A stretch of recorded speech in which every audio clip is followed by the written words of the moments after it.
আজকে ফেসবুকে একটা ভিডিও দেখলাম।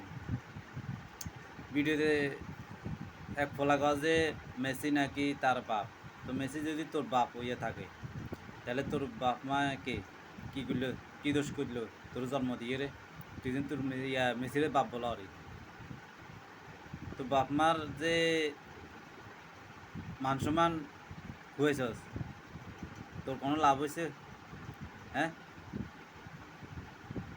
তাহলে তোর বাপ মার মান সম্মান গেছে কই? তোর চোদ্দ গোষ্ঠীর নাম মান সম্মান গেছে কই? তোমার মান সম্মান আসেনি ক? তুই যে মেসিরে বাপ বলা হরি, তুই খেলার লাই বলি তুই মেসিরে বাপ বলা হরি, তুই কোন দুঃখে তোর বিবেকটা কোনটা গেছি ক? তোর বিবেকের তুই প্রশ্ন কর।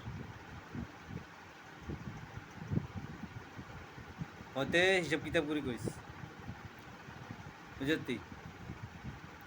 এনে বুড়ো করে কইলাস আবেগের ঠেলায়, মানে এটা আবেগের ঠেলায় কেন?